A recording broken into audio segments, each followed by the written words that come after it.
Hi, this is Nicholas Tutora. Welcome to our show. So let's get right into what's happening today. It's February 2nd, 2021, and the Democrats are moving right forward with their crackdowns on free speech and really doing all they can to undermine America as we know it. Since Joe Biden's inauguration, we've seen our freedoms be infringed upon one after another, and they're going after free speech right off the top, something that we never imagined would be possible in the United States of America. They've taken Parler down.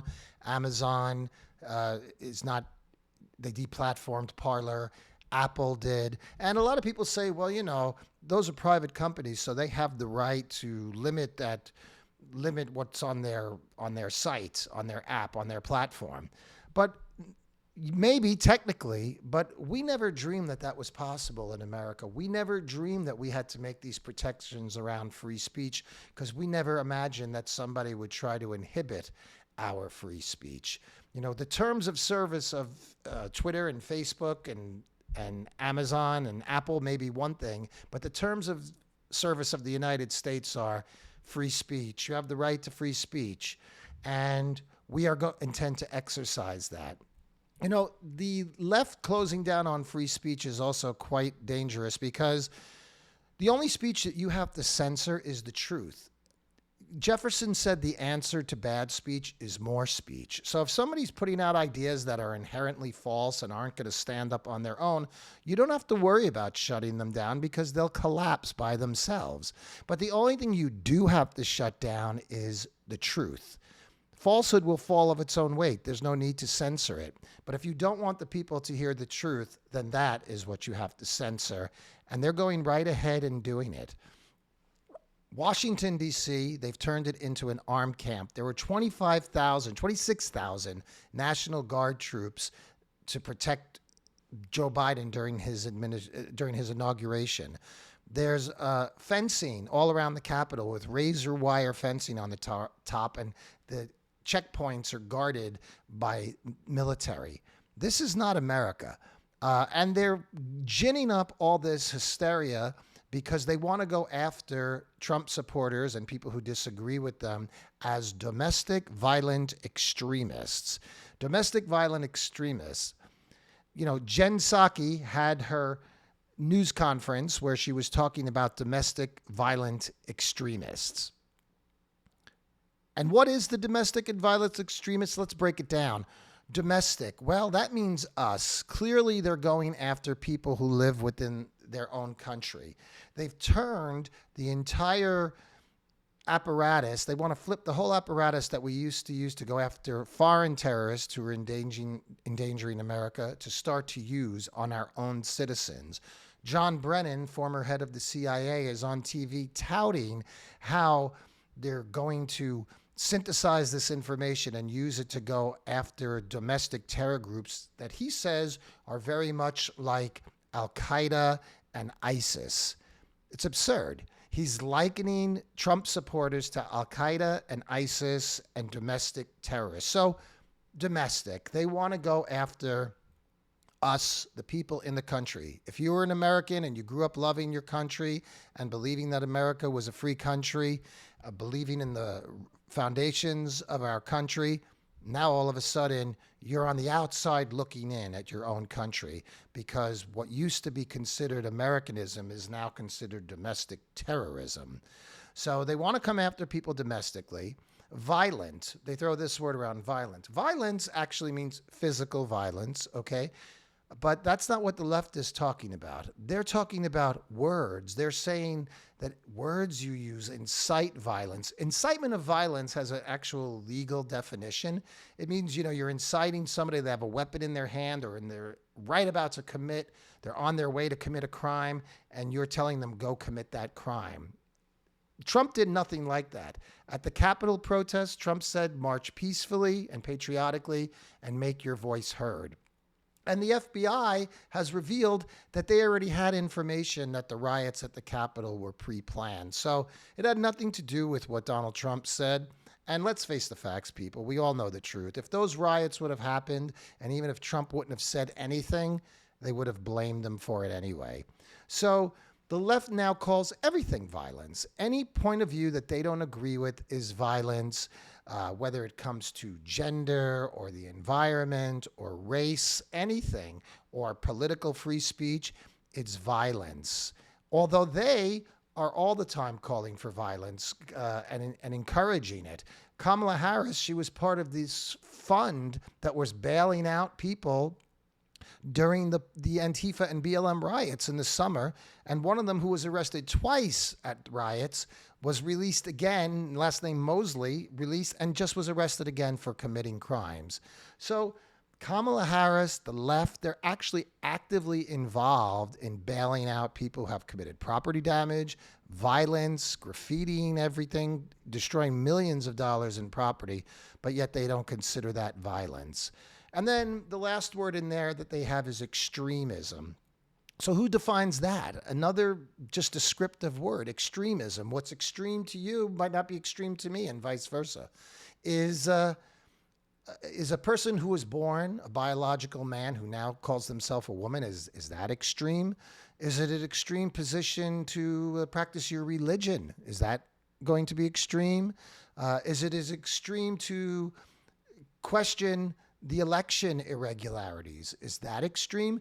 That's a word that's wide open, that anybody can persecute anybody about anything at any given time, depending on the definition you give to it. Domestic violent extremist. You used to be an American. You used to be a patriot. Now you're a domestic violent extremist. And they intend to weed people out. They intend to turn the intelligence agencies on American citizens themselves. I mean, it's such a dark time that we're living in. And they just keep moving the line little by little. You know, if you're on the side that is advocating for silencing of people's free speech and silencing of this platform or taking this person down off the internet, then you're on the wrong side. I mean, Donald Trump was the president of the United States. He can't even communicate via social media to the 75 million people who support him. They actually are making the Republican or the Trumpian, whatever you want to refer to it as, they're actually making that point of view, linking it to domestic terrorism. We've never seen anything like this before in the United States, people. We have never seen opposing speech trying to be turned into criminalized and calling people terrorists for who they voted for in an election, or what irregularities they believed may have happened in an election. You know, a lot of people, the common story, the accepted story from the Warren Commission was that only Lee Harvey Oswald assassinated John Kennedy. But others think differently. And you see documentaries and tons of shows on them all the time. But according to our new standard, that would be a form of, you know, hostile speech, because you're undermining what the government's official story is. We saw irregularities in this election that we've never seen before. The mail-in voting, by definition, is atrocious and causes all kinds of problems, and we're reaping those problems now. And the left wants to make it that even if you question it, you're on the enemies list. So we're heading into very dark days. You know, the people on the left, they like to say about Donald Trump, well, Trump is a fascist. They don't know what they're talking about. They are likening fascism. They're going with a 1930s, 1940s description of fascism, where a strong man stands up and he's talking about nationhood and things like that. That's part of, maybe, that could be part of fascism, but not automatically. There are plenty of U.S. presidents, Kennedy, Bill Clinton, even Lincoln, FDR, who spoke in a bombastic way and spoke about their love of the nation. There's nothing inherently fascist in that. What fascism is you come to power and then you try to silence your political opponents. You try to put a fear into people that they could be arrested for their political activity. You crack down on your political opposition and opposing voices. CNN, basically state-run media, trying to get Newsmax off the air, trying to get Tucker Carlson and Sean Hannity off the air. This is fascism, and it's modern-day fascism. It's much worse than anything we saw in the past.